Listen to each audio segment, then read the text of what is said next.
3 그리고 4주의 일진사주 명리학 제287강 시작하도록 하겠습니다. 오늘은 양력으로 2019년 8월 20일이고요. 음력으로는 2019년 7월 20일에 해당이 됩니다. 오늘 주어지는 명식은 기해년, 임신월, 기축일이 되겠고요. 오늘의 일진, 기축이 되겠습니다. 오늘 공부할 명식 기토일간이 신월에 태어난 사주 명식이 되겠습니다. 제일 먼저 일간 기토, 그 다음에 기토가 태어난 월령 신월에 대해서 살펴보도록 하겠습니다. 제일 먼저 일간 기토라고 하는 것은 뭐냐면 천간 10개 10천간 중에서 6번째 글자에 해당이 되는 것이 바로 이 기자에 해당이 되는 것이고요. 이 기라고 하는 것은 어저께 무토라고 하는 것은 양토라고 말씀을 드렸는데 오늘은 이제 기토 공부할 것 음토에 해당이 됩니다. 음토라고 하는 것은 음양 오행으로 기토를 분류했을 때 음에 해당이 되면서 오행으로는 목화토금수 중에 흙, 즉 토의 기운을 가지고 태어난 것이 바로 기토라고 하는 것이고요. 어저께 공부했던 양토, 무토라고 하는 것은 고황토라고 해서 높은 산이라든가 넓은 광야 같은 그러한 특징을 가지고 있다라고 하면 똑같은 토라 하더라도 음토인 기토라고 하는 것 광야와는 다르게 어떻게 돼요? 전원 토의 어떤 기질을 갖는다라고 말씀을 드릴 수가 있겠습니다. 전원이라고 하는 것은 뭐예요? 밭전자에다가 동산 원자를 뜻하셔서 전답 같은 거 있죠. 전이라고 하는 것은 논을 밭을 말하는 것이고요. 답이라고 하는 것은 논을 말하죠. 그 다음에 전답도 해당이 될 수가 있겠고 과수원, 제가 좋아하는 과수원, 뭐 배나무라든가 포도 과수원 같은 것 이런 과수원도 해당이 될 것이고 그 다음에 집안에 이제 옛날 어르신들 키웠던 텃밭 같은 것도 해당이 되면서 여러분들 집에서 화분 같은 거에서 뭐 다육식물이라든가 여러 가지 화초 같은 거 재배하시죠. 특히 좀 이제 고상한 취미를 가지신 분 난초 같은 거 키우시는 분들도 있는데 난초 비싼 거는 엄청나게 한 촉당 가격이 뭐 어마무시한 그러한 난초들도 있습니다. 그러한 난초들을 키울 때 화분이 필요하겠고요. 화분 안에 담겨져 있는 아주 거름지고 기름진 흙이 들어가 있습니다. 화분 자체는 기토로 보진 않겠고요. 토를 담는 그릇, 옹기에 해당이 되는 것이고 그 안에 담겨져 있는 거름진 흙이라고 하는 것이 있죠. 그래서 그걸 갖다가 분토라고 해요. 분토. 어떤 동이 좀 항아리 그릇 안에다가 흙을 담아놓고 거기다가 여러 가지 화초 같은 것을 키울 수가 있어서 기토라고 한 것을 텃밭, 분토 내지는 또 좀 더 유식하게 말하면 문전옥답이죠. 문전옥답이라고 표현해요.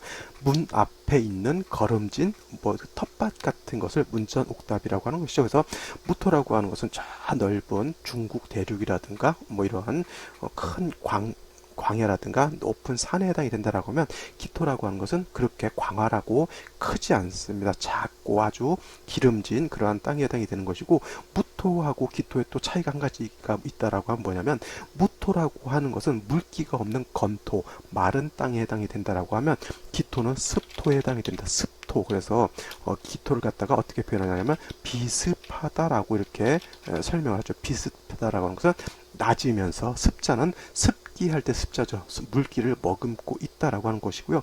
기토를 생각할 때는 땅에다가 개수가 이렇게 섞여져 있다라고 하는 그러한 개념으로 생각하신다라고 하면 기토를 이해하시기가 아주 좋을 것이다 생각합니다. 그래서 무토는 어저께 말씀드렸지만 고항하고 후중하기 때문에 목으로서 소토 내지는 소벽하는 것이 필요하지만 기토는 이렇게 작고 거름지고 아주 그냥 뭐랄까 큰 흙이 아니기 때문에 목이 너무 왕해지게 되면 오히려 이거는 산토가 된다 그래요. 산토. 흙이 그냥 흩어져서 날아가는 것이죠. 그래서 을목 같은 경우는 목으로서 을목이 아니라 기토 같은 음토 같은 경우는 목이 너무 왕한 것을 좋아하지 않고요. 그다음에 목으로 소토 소벽하는 것도 결코 뭐 이렇게 좋아하지는 않습니다. 그래서 무토 같은 경우는 왕하기 때문에 간목이라고 하는 칠살 을 용도로 쓰게 되면 무토로서 용도가 나타나는 것이지만 기토 같은 경우는 목보다는 어떻게 돼요?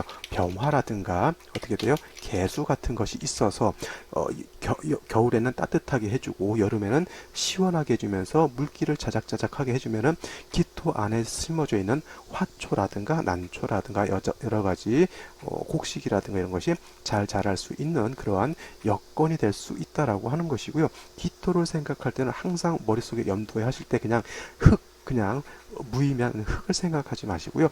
화분이라든가 어떤 과수원 같은데 어떤 화초라든가 여러 가지 작물 같은 것이 있을 거예요. 뭐 흔하게는 고추라든가 뭐 오이, 가지 같은 것도 해당이 될 수가 있겠고, 다육식물이라든가 아니면 아까 말씀드렸지만 난초라든가 화초 같은 것 이렇게 심어져 있는 그 화분 안에 흙 있죠. 그렇게 연상하셔야지 기토를 이해하기가 좀 쉽습니다. 기토라고 하는 게 좀 많이 추상적이에요. 십천간 중에서 좀 난해한 것이 뭐냐면 기토 같은 것이 좀 이해하기가 좀 어렵고요. 그다음에 정화 같은 것도 좀 쉬울 것 같지만 사주 볼 때 참 굉장히 애매한 경우가 많습니다. 그래서 다른 건 모르더라도 기토라고 하는 흙은 화초가 심어져 있는 그러한 흙을 연상을 하셔야지만 기토를 이해할 수가 있다. 기토를 이해하기가 쉽다. 이렇게 생각하시면 되겠습니다. 그래서 기토라고 하는 것은 사시사철 병화 또는 개수 같은 것이 있어서 유유적절하게 병화 개수가 서로 어떻게 돼요? 중화를 이룰 수만 있다면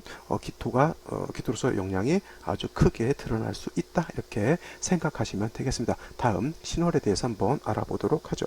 자, 기토 일간이 태어난 월령 신월이라고 하는 계절에 해당이 되죠. 자, 글자를 볼 때 연지가 있고요, 월지가 있고요, 그 다음에 일지가 있고 시지가 있습니다. 제가 가장 중시 보는 글자 일간이라고 하는 것이라고 말씀을 드렸고요. 그 다음에 여덟 가지 사주팔자 여덟 가지 글자 중에서 일간을 제외해서 일곱 글자 중에서 그 다음 중요한 것은 바로 이 월지라고 하는 겁니다. 이 월지라고 하는 것은 월을 대표하는 것이고요.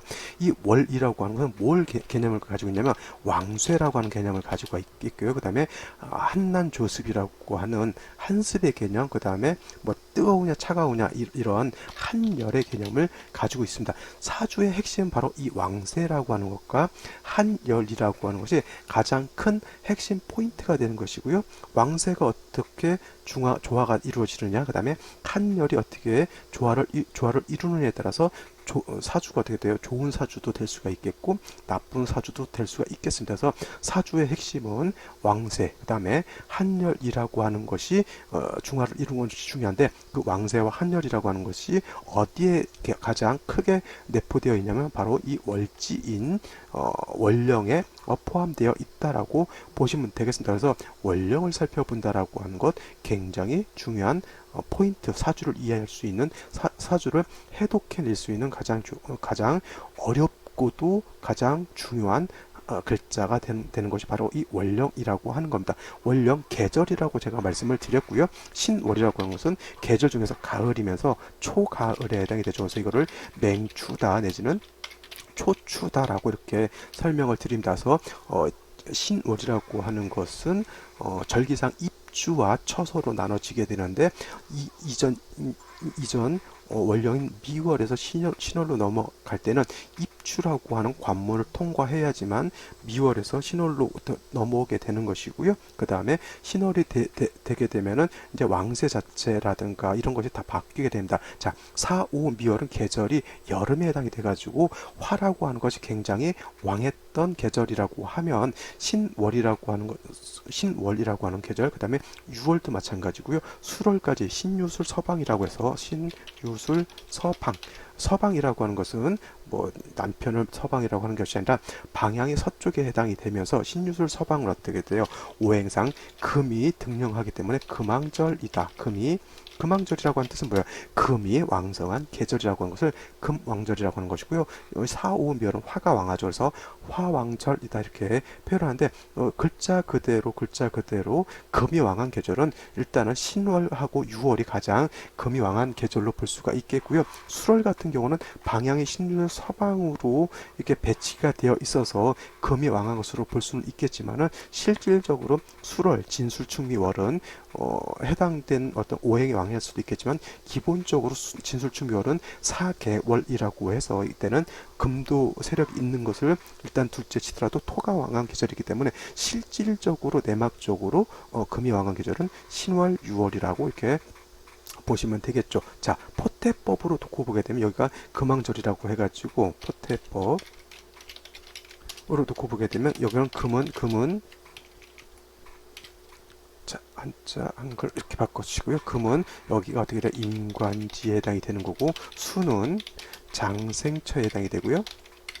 포태법을 잘 모르시는 분들은 제가 요 일진 강의에서는 이거를 상세하게 설명을 드릴 수가 없겠고요. 제가 별도로 유튜브에다가 강의를 그 12형성 포태법 강의를 올려놓은 것이 있으니까 그걸 한번 참고해 보시면은 되겠고, 이 포태법이라고 하는 것 뭐 여러 가지 그 활용하시는 분들이 많이 있는데, 제일 중요한 건 포태법이라고 하는 건 뭐냐면 오행의 왕상효수 왕하냐 약하냐를 보는 것으로서 활용하면 되겠고요. 포태법 자체가 중요한 것이 아니라 사주라고 하는 것을 파악하고 사주라고 하는 것을 보기 위해서는 포태법이라고 하는 것은 굉장히 기본적인 이론에 해당이 된다라고 볼 수가 있겠고, 쉬운 말로 산수라든가 아니면 2차 방정식을 풀기 위해서 우리가 구구단, 구구법은 기본적으로 알아둬야 되잖아요. 이 포태법이라고 하는 것은 사주 명식을 보기 위해서 마치 산수, 수학에서 구구단과 같은 겁니다. 이건 뭐 구구단은 수학도 아니죠. 산수를 배우기 위해서 기초적으로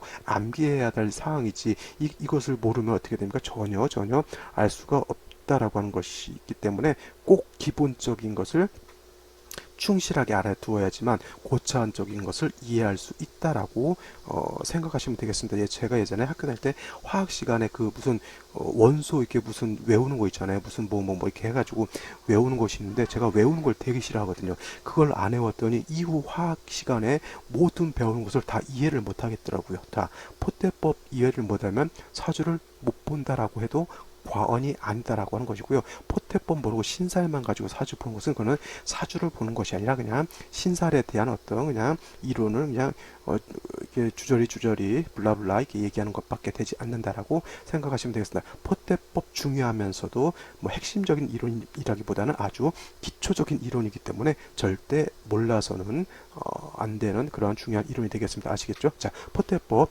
금이 신월에 태어났을 때는 자, 이 신월을 가지고 얘기를 하는 거잖아요. 신월은 금은 임관지에 해당이 되는 거고요. 수는 신월에 태어나게 되면 장생처에 해당이 되고, 화토는 동궁하기 때문에 화토는 신에 이르게 되면 여기는 병지에 해당이 되고요. 그 다음에 목은 여기가 절지에 해당이 된다. 그래서 왕쇠를 놓고 봤을 때, 왕쇠라고 하는 것은 어떤 오행이 왕하냐, 쇠하냐를 놓고 보는 것인데, 왕하다라고 하는 오행은 어떻게 돼요? 금이라고 하는 것이 제일 왕하겠죠. 임관지에 해당이 되니까. 그 다음에 수라고 하는 것, 임수, 개수 똑같습니다. 장신월에 이르게 되면 장생처에 뜨기 때문에 금도 왕하고 수도 왕한 그런 계절이 되겠죠. 그래서 신월이라고 하는 그런 계절은 금수가 모두 왕한 계절로 이렇게 보시면 되겠는데, 반면에 화토라고 하는 것은 뭐예요? 4, 5, 미월 화가 왕할 때 화토가 4월에 임간지에 해당이 됐겠고요. 그 다음에 5월 같은 경우 제왕지에 해당이 돼서 4, 5, 미월이 화토가 가장 왕할 때 왕했던 때가 되고, 그 다음에 그때가 지나면서 미월 들어오게 되면 병지에 해당이 되기 때문에 이제 기력이 어떻게 돼요? 매우 쇠약해진다, 이렇게 볼 수가 있겠죠. 사람으로 치게 되면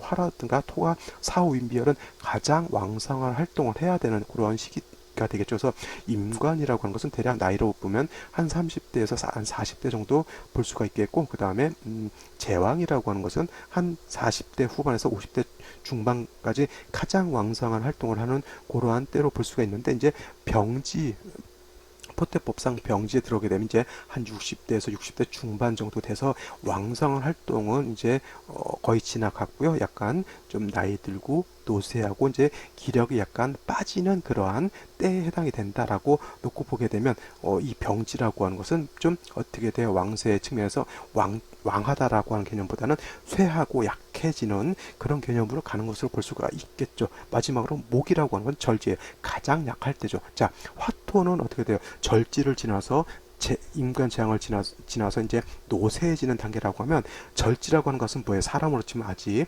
태어나지도 않은 약간의 어떤 난 사람으로 치면 정자하고 난자가 서로 만날까 말까 이런 단계에 있는 거죠. 아직 사람 덜 된 상태죠. 그러니까 매우 약한 때가 바로 이 절지에 해당이 되는 것이죠. 그래서 신월의 목은 절지에 해당이 되기 때문에 가장 약하다라고 하는 거예요. 그래서 이렇게 자, 포태법을 응용해서 어느 원령에는 어떤 오행이 왕하고 어느 원령에는 어떤 오행이 왕하는 이런 것을 가늠을 할 줄 알아야지만 사주의 왕세를 볼 수가 있는 것이고요. 그 다음에 신월이라고 하는 것은 4, 5, 미월 같은 경우는 화토가 왕하기 때문에 굉장히 뜨겁죠. 뜨겁죠. 근데 자, 하지후 일음이 시생하면서 입추가 지나고 신월에 이르게 되면 금수가 왕해지기 때문에 이때는 뜨겁기보다는 열하다라기보다는 어떻게 돼요? 차가운 쪽, 서늘한 쪽으로 이제 기후가 바뀌게 되죠. 그래서 사오미월 같은 경우에는 뜨겁기 때문에 임수라든가 개수라든가 이런 것이 있어서 시원하게 해줘야 되죠. 얼마 전까지만 해도 우리 지금 여름에 굉장히 뜨겁고 밤에도 열대 현상이 일어나가지고 되게 잠을 설치는 사람들도 많았겠죠. 선풍기를 켜도 선풍기에서 따뜻한 바람이 나오게 되죠. 그래서 에어컨 없이는 진짜 살 수 없는 그런 나날을 한 2, 3주 이상 한 달 가까이 지냈죠. 근데 입추가 지나고 8월 15일 지나면서 이제 기온이 점점 내려가게 되고요. 이제부터 약간 찬바람이 아침 저녁으로 선선한 바람이 불게 되겠고 낮에 기온이 30도, 33도까지 올라간다 하더라도 그늘이라든가 이런 데 있으면은 햇빛만 직접 받지 않으면은 그래도 선선한 그런 기운을 느낄 수가 있죠. 그러한 선선한 기운이라고 하는 것이 바로 금의 기운인 거예요. 근데 여름 같은 때는 우리나라 여름은 뜨거우면서도 습도가 있기 때문에 습도가 높게 되면은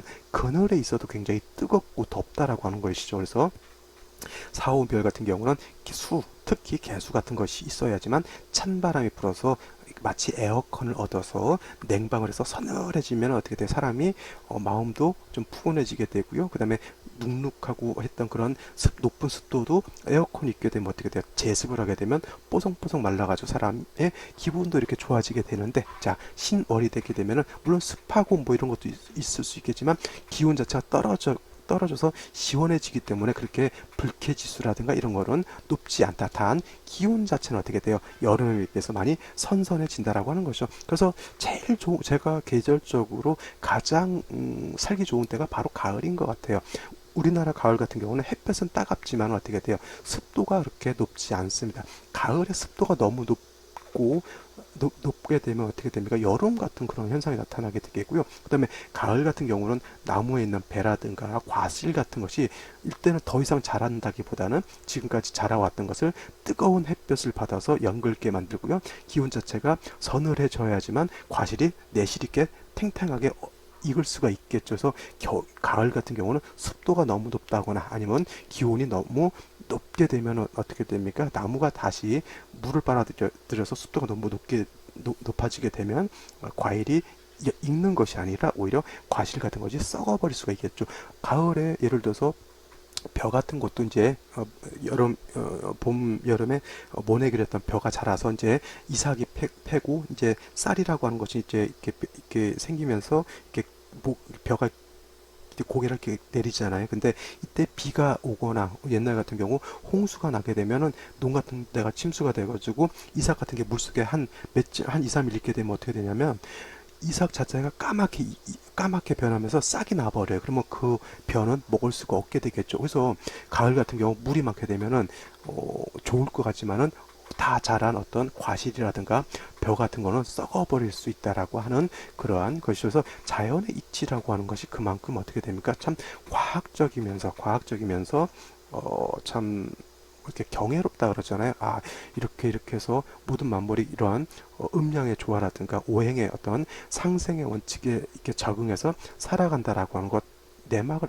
알면 알수록 굉장히 좀 어떻게 돼요? 숙연해진다 그럴까요? 그래서 가을 같은 때 굉장히 사람들이 생각도 많이 하게 되고 뭐 그런 어떤 좀 결실을 맺는 그런 계절이 아닌가 이렇게 생각이 됩니다. 자, 신월이라고 하는 계절의 특성이 바로 이와 같고요. 그 다음에 신월이라고 하는 그런 특징 가지고 오행이 어떤 게 왕하고 어떤 게 약하고 이걸 알아야지만 왕한 것은 절제시켜 줘야 되는 것이고요. 약한 것은 어떻게 됩니까? 도와줘야 된다라고 하는 그러한 것을 파악해 볼 수가 있겠죠. 그래서 기토라고 하는 것이 신월에 태어났을 때는 기토 일간은 포태법상 신월에 이르게 되면 어떻게 돼요? 화토는 병지에 해당이 되기 때문에 일간 자체는 매우 약하다라고 볼 수가 있겠죠. 반면에 금이라고 하는 것은 임관지에 해당이 됩니다. 일간은 약하고요.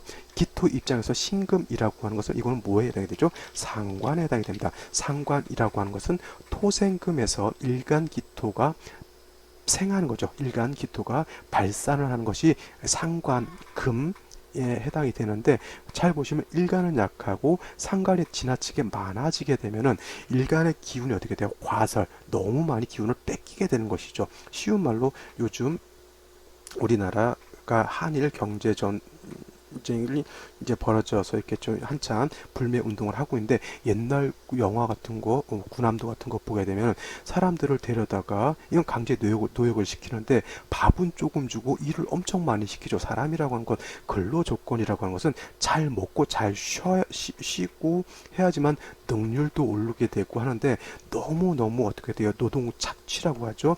먹는 것은 조금 주고 쉬는 시간도 조금 주고 4시간 자고 하루 20시간을 일을 시킨다고 생각해 보세요. 사람이 건강이라든가 정신력도 어느 정도 하다 보면 다 바닥이 나게 돼 있습니다. 이것이 어떻게 돼요? 사람의 정신력과 사람의 체력을 고갈시키게 되면 참다 견디다 못하면 사람이 죽을 수도 있는 거죠. 그래서 옛날 일제시대 때 강제 노역으로 인해서 사망한 우리 조상들이 굉장히 많죠. 이렇게 일간 기토가 약하고 상관이 왕하게 되면 나의 어떤 기력이라든가 이런 것이 어떻게 돼요? 많이 과설되기 때문에 일간 자체가 매우 더 약해진다라고 볼 수가 있겠습니다. 그래서 이렇게 기토가 신월에 태어났을 때는 상관은 왕하고 일간이 약하기 때문에 가장 중요한 건 뭐예요? 약한 일간을 어떻게 도와주어야지만 어떻게 됩니까? 왕한 상관을 감당할 수 있겠고, 세잔해진 일간 기토를 어떻게 됩니까?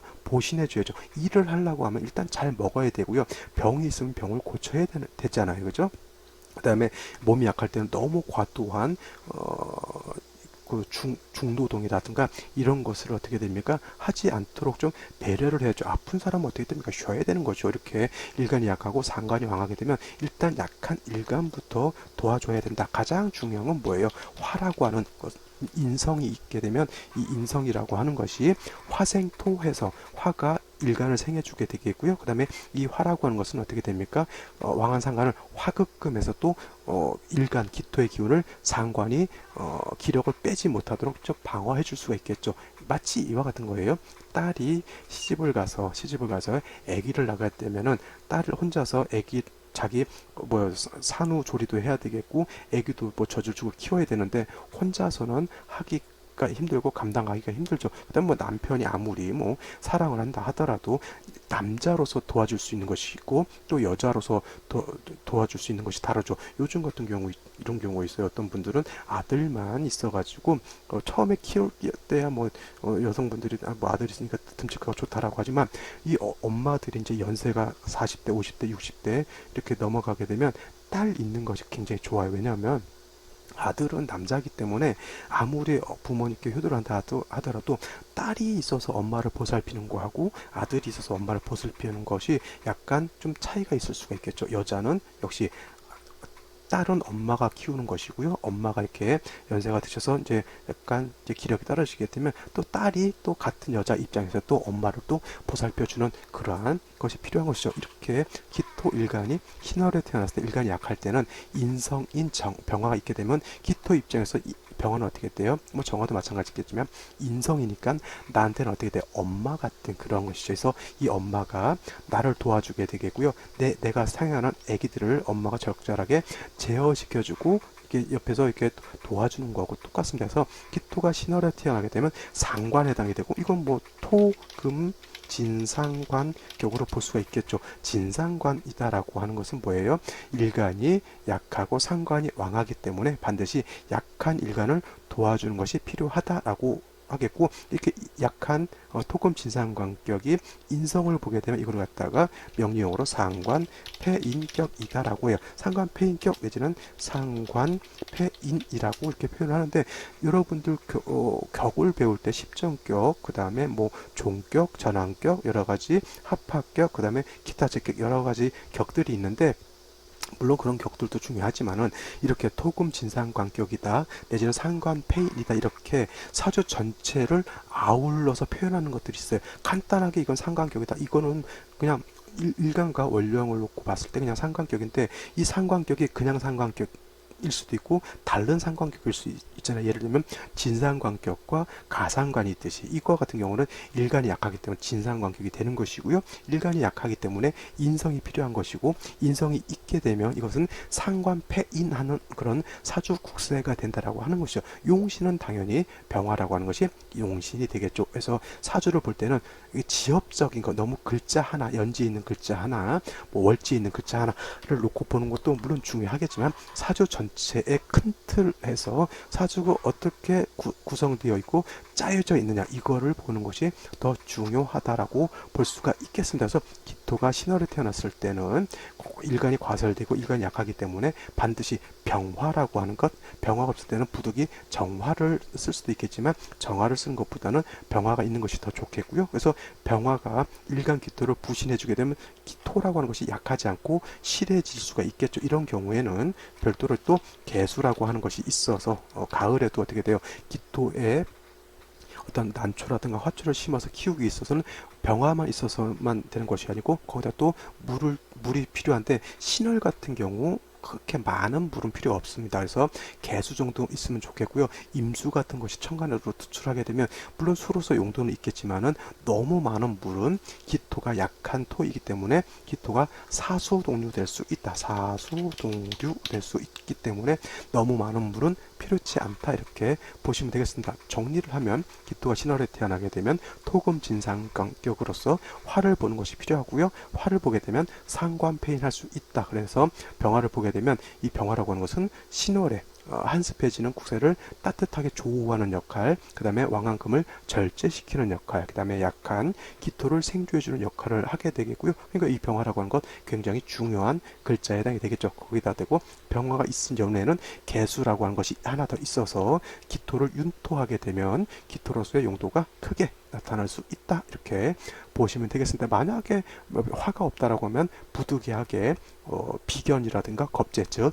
지지로 진술 중비 토라든가 아니면 천간 무기토 등이 있어서 기토를 도와줘야 하면 좋은데 아무래도 인성인 화가 있는 것에 비해서 무기토 내지는 진술충미토가 있는 것은 병화가 있는 것보다는 썩 좋은 국세는 아니다 이렇게 보시면 되겠습니다. 이것이 기토가 신월에 태어났을 때 사주를 보는 기본적인 간법이 된다 이렇게 설명을 드리고 다음 명식을 한번 더 살펴보도록 하겠습니다.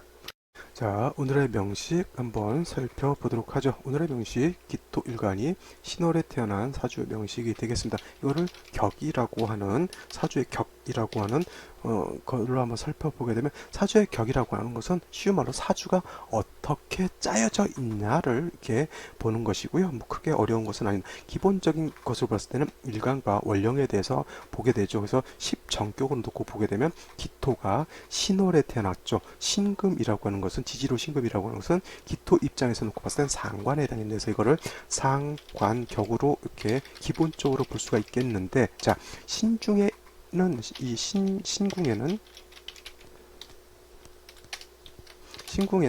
무토, 임수, 그 다음에 경금이라고 하는 글자, 즉 지장간이라고 하는 것이 이렇게 들어가 있는데 무토는 초기, 즉 여기에 해당이 되는 거고요. 무토는 여기 남아있다, 기운이 남아있다라고 하는 건데 이 무토는 어디서 왔냐면 미에는 정을기라고 하는 것인데 미토의 기토가 본기가 되겠죠. 그 기토의 즉 토의 기운이 신월로 연결되면서 무토로 전해진 것이기 때문에 이 무토를 여기로 보는 것이고요. 임수는 가운데 있다서 중기, 그 다음에 경금 같은 것을 원래 기운이라고 해서 정기 내지는 본기라고 이렇게 보게 됩니다. 뭐 정기로 쓰셔도 되고 본기로 쓰셔도 되는데 그냥 정기로도 볼 수가 있겠고 본기로도 볼 수 있다라고 하는 겁니다. 사주의 격을 잡거나 용신을 취용할 때 신궁 안에 있는 무토는 쓰지 않는다라고 제가 누차에 걸쳐서 설명을 드렸고요. 여기서 격을 잡거나 용신을 취할 수 있는 것은 임수하고 경금밖에 없다 이렇게 생각하시면 되겠습니다. 자, 근데 월간에 이 신중에 있는 임수가 이렇게 천간으로 투출되어 있다라고 하면 이 신금을 가지고 격을 잡는 것이 아니라 신중에 있는 임수가 하게 되면 이 투철된 것을 가지고 사주의 격을 잡게 되겠죠. 그러니까 기토 입장에서 놓고 봤을 때 임수라고 하는 것은 재성이기 때문에 정제 격으로 볼 수가 있겠고요. 일간은 약한데 어떻게 돼요? 상관과 재성은 너무 왕하죠. 그래서 이거를 갖다가 설기태과 내지는 설기과다라고 이렇게 보시면 되겠죠. 물론 또 이거를 갖다가 상관이 생재, 즉 왕한금이 술을 생한다라고 해서 이거를 갖다가 상관 생재한다라고 이렇게 볼 수는 있겠는데, 상관생재라든가 식신생재라고 하는 것도 일간이 세력이 있어야지만 상관, 식신 내지는 재성을 감당할 수가 있는 것인데,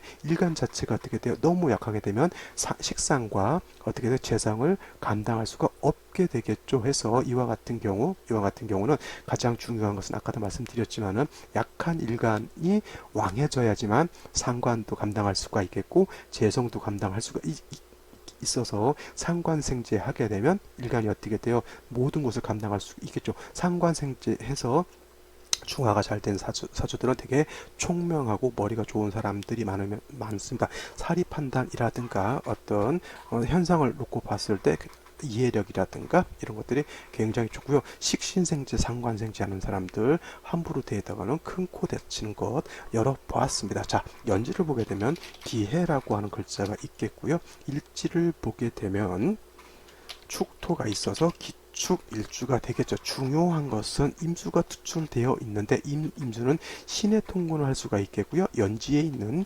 해수에도 통곤이 가능합니다. 그러면 이 임수라고 하는 것 아까 말씀드렸지만 신월에 태어나게 되면 장생에 태어나가지고 임수 자체가 왕한데 연지 해수까지 이렇게 뿌리를 둔다라고 하면 이 임수는 굉장히 왕한 임수가 되겠죠. 그래서 이 수가 너무 많으면 어떻게 된다고 해서 기토라고 하는 것은 작고 물기가 있는 흙이기 때문에 물이 너무 크게 되면 이렇게 되면 물이 범람한다, 강이 범람한다라고 이렇게 볼 수가 있으면 어떻게 돼? 기토는 사수동류 될 수 있다. 사수동류라고 하는 것은 큰 강에다가 그거 막겠다고 삽으로 갖다가 모래 한삽 퍼보면 어떻게 돼요?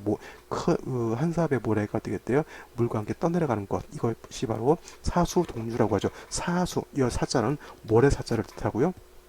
수는 다시 물이죠. 모래가 물과 함께 흘러간다라고 하는 것이 사수동료라고 하는 겁니다. 물론 일지에 축토가 있어서 기토가 축에 통근을 해서 이건 간여지동이 되겠고요. 연간에 기토가 또 축에 뿌리를 둘 수 있다 하더라도 이거를 왕세를 비교하게 되면 임수가 신월에 태어나서 해수를 얻게 되면 임수가 더 왕하지 토가 더 왕하다라고 볼 수 없겠죠. 어떤 분들 잘 보세요. 임수 2개, 금 하나, 어떤 사람 요걸 여기다 대고 토가 하나, 둘, 세 개 있으니까 수하고 토하고 비등비등하다 이렇게 보게 되면 어떻게 돼요? 왕사를 잘못 보게 되면 사주를 잘못 본다라고 하는 것 굉장히 중요한 겁니다. 이것은 토에 비해서 수가 월등한 세력을 갖고 있는 것이고요. 이렇게 잘못되면 사수동류가 되기 때문에 이 임수라고 하는 것은 반드시 제방을 해야지만은 어떻게 돼요? 기토가 떠내려가지 않을 수가 있습니다. 이거를 현상학적으로 놓고 보게 되면 옛날 같은 경우, 지금 같은 경우도 있지만 강 주변에다가 지금 옛날 4대강 사업하면서 강 주변에 있는 논밭을 다 없애버렸죠. 뭐 거기다 대고 뭐 자전거길 만들고 이렇게 하면서. 근데 그 이전에는 서울 근교 간 근처에 그 농사 짓는 강 가까이에다가 뭐 채소 같은 거 키워서 서울에다가 이렇게 파는 그런 농민들이 되게 많았습니다. 근데 거기다가 이제 하우스 재배도 하고 여러 가지 깻잎, 상추, 뭐 배추 이런 걸 심었는데 여름 같은데 비가 너무 많이 오게 되면 어떻게 돼요? 물이 범람하게 되면 주변의 논밭을 다 휩쓸고 내려가죠. 바로 지금 이러한 현상이 그러한 현상인 것이요. 이거를 갖다가 글자 숫자를 세서 수가 2개고 토가 3개니까 토가 왕하다 이렇게 전문용어로 무식한 소리 하게 되면은 진짜 마음이 아플 수밖에 없겠죠. 자, 이거는 토에 비해서 토가 개수는 3개라서 많을지는 모르겠지만은 수가 세력이 월등해서 이거는 사수 동류가 된다라고 하는 거 꼭 명심하시고요. 이런 경우에는 반드시 토가 있어서 수를 제해 주어야지만. 자, 강이 넘치고 있으면 뚝을 높게 쌓으면 강이 넘치지 않겠죠. 그러면 뚝을 높게 쌓으면 그 주변에 있는 논밭은 어떻게 돼요? 물에 떠내려가지 않고 농사를 계속 지을 수가 있는 겁니다. 이거는 지금 물이 범람해서 옆에 있는 어떻게 됩니까? 난초 기우고 화초 기우고 하는 밭들이 지금 다 떠내려가게 생긴 거예요. 그래서 반드시 무토를 봐서 임수를 제해주게 되겠고요. 그 다음에 한습하니까 화가 있어서 조우해주는 것도 필요한 그러한 사주 국세가 된다. 이렇게 보시는 것이 더 타당하다라고 볼 수가 있겠습니다. 이거 오행 글자 숫자 세 가지고 왕세 보는 거 이거는 제가 봤을 때는 좀 잘못된 것이다 이렇게 볼 수밖에 없습니다. 자, 이렇게 보고요. 생시를 한번 살펴보도록 하겠습니다. 자, 제일 먼저 생시 갑자시를 보도록 하죠. 갑자시. 자, 갑자시가 된다라고 하면, 자, 자수가 축을 보게 되면 이건 어떻게 돼요? 자축 합토가 되죠. 자축 합토. 근데 이거는 모르겠어요. 저 같은 경우는 이렇게 임수가 있고요. 신월에 해수까지 있는 상황에서 이렇게 자수가 있는 경우에 이거를 자축 합해서 토로 볼 수도 있겠지만 경우에 따라서는 어떻게 돼? 이것도 수로서 축토가 사수동류 되는 것으로서 수가 왕 것으로 이렇게 볼 수는 있겠습니다만 이러한 이론은 약간 좀 위험하죠. 자칫 잘못 보게 되면 아까처럼 말씀드렸지만 사주 왕세를 잘못 보게 되면은 뭐라 그럴까 사주를 틀리게 보는 그런 결과가 될 수 있기 때문에 이것은 그냥 일반론적으로 그냥 자축 합토로 보고 해서 토로 화하는 것으로 보고 그다음에 일간이 어느 정도 세력을 얻는 것으로 볼 수 있겠지만 그래도 임수가 어떻게 돼요? 신금 해수의 뿌리를 충분하게 둬서 임수 자체가 왕한 것은 변함이 없겠죠. 그래서 이런 경우는 물론 무토가 있으면 어떻게 돼? 이 임수를 제하면 좋겠지만 그렇지 못하는 경우에는 이렇게 기토 입장에서 관성 정관이 간목이 있게 되면 왕한 임수의 기운을 설기순세하는 것도 나쁘진 않지만 중요한 건 뭐예요? 기토하고 간목하고가 어떻게 돼요? 갑기합해서 이거를 화토로 하는 것이 아니라 서로 어떻게 돼요? 탐합한다라고 하는 것이 됩니다. 갑기가 서로 탐합하기 때문에 이거는 어떻게 돼요? 사주가 약간 좀 혼탁하다라고 이렇게 보시면 되겠습니다. 자, 다음으로 을축시를 보면 이렇게 되면 이건 뭐 명확하죠. 아까 자축 앞에서 토가 되는 것보다는 이렇게 축토가 있게 되면 기토가 축에 뿌리를 두고 다시 생시에서도 축에 뿌리를 뒀기 때문에 일간 자체는 약하지 않다 하더라도 어떻게 됩니까? 기토는 임수를 감당하는 것 자체는 어떻게 돼 많이 좀 부담스러운 것이 이것도 마찬가지로 임수가 범람해서 토가 사수 동류되는 것을 어떻게 됩니까? 방비는 잘 안 돼요. 이 습토는 아무리 많더라도 임수를 제방하는 것은 좀 어렵죠. 근데 물론 이제 토가 많으면 이제 제방은 하려고 하더라도 제방이 잘 안 되는 것이고요. 한 가지 더 문제는 일목이라고 하는 칠살이 이렇게 시간에 하게 되면은 어떻게 돼요?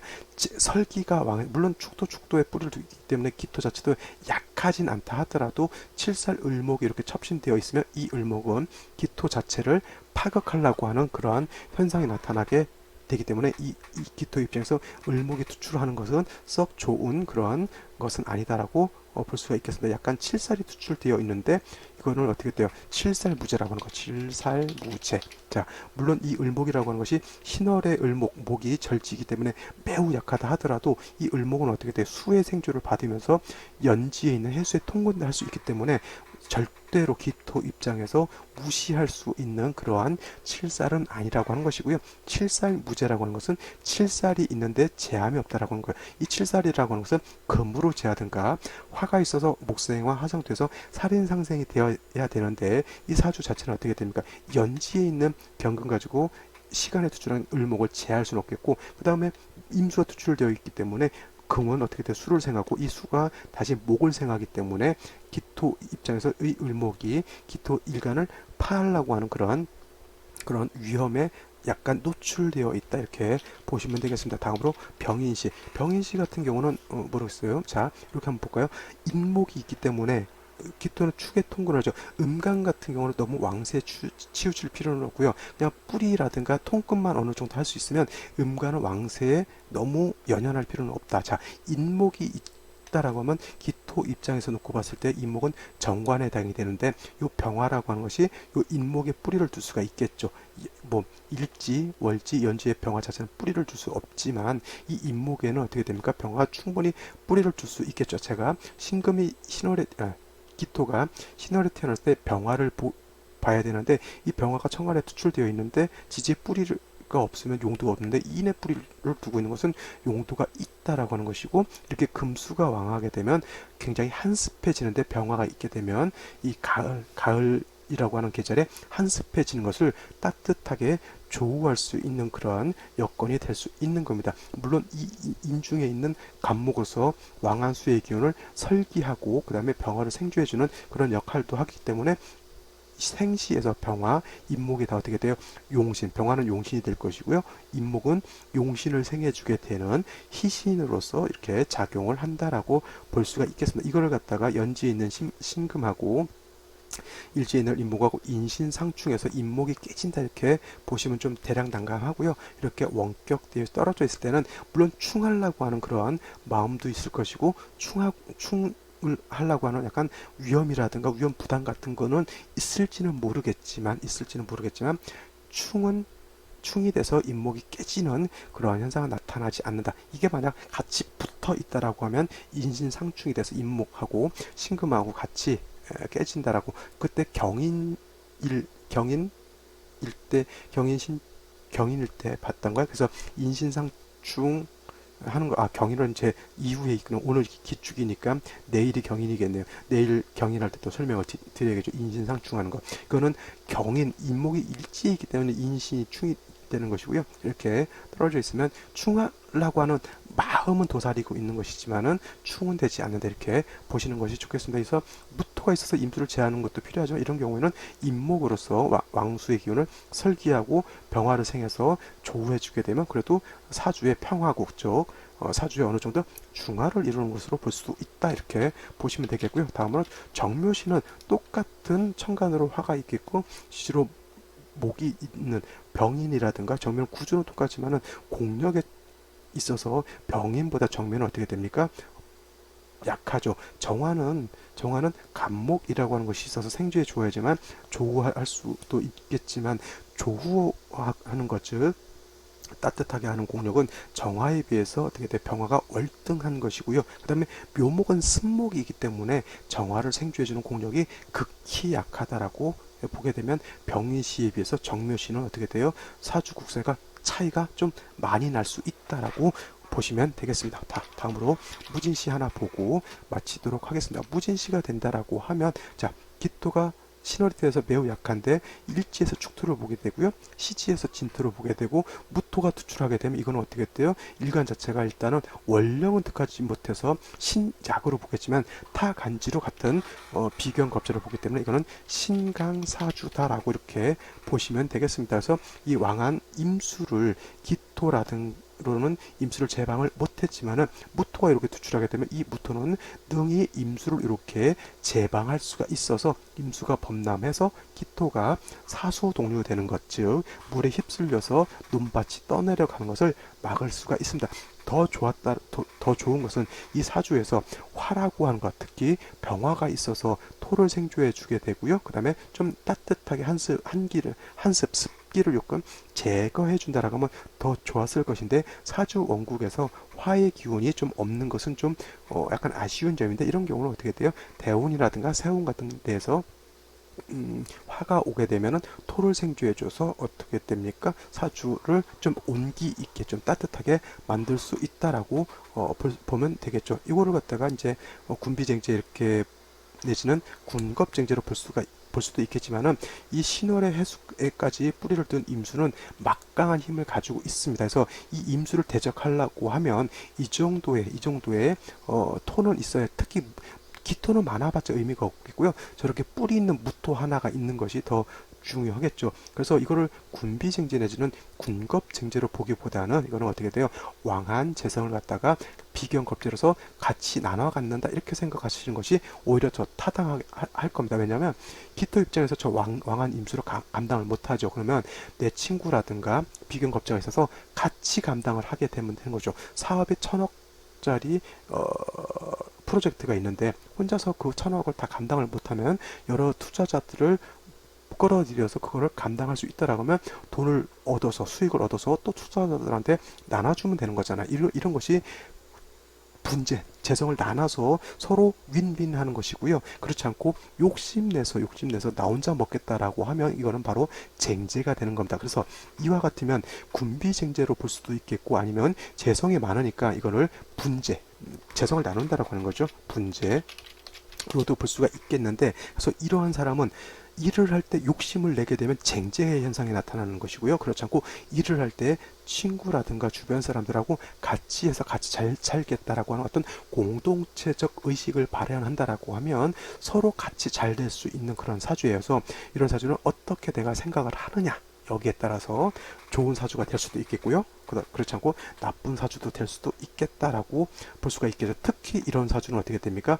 여자로 태어났을 때는 금수향으로 가기 때문에 반드시 이 토의 기운이 좀 더 하겠죠. 그러면 이런 여자로 태어났을 때는 분재로 보는 것이 더 타당하다라고 볼 수가 있을 겁니다. 왜냐하면 금수운으로 가서 수가 더 살아나게 되면 어떻게 됩니까? 이 토가 더 약해지기 때문에 이때는 비경겁제라든가 인성의 도움이 조금 더 필요한 그런 국세가 되기 때문에 그렇게 볼 수밖에 없겠죠. 자, 오늘은 여기까지 설명을 드리고요. 저는 내일 또 찾아뵙도록 하겠습니다. 내일은 경인 일주를 가지고 또 설명을 드리겠죠. 자, 내일 뵙도록 하겠습니다. 감사합니다.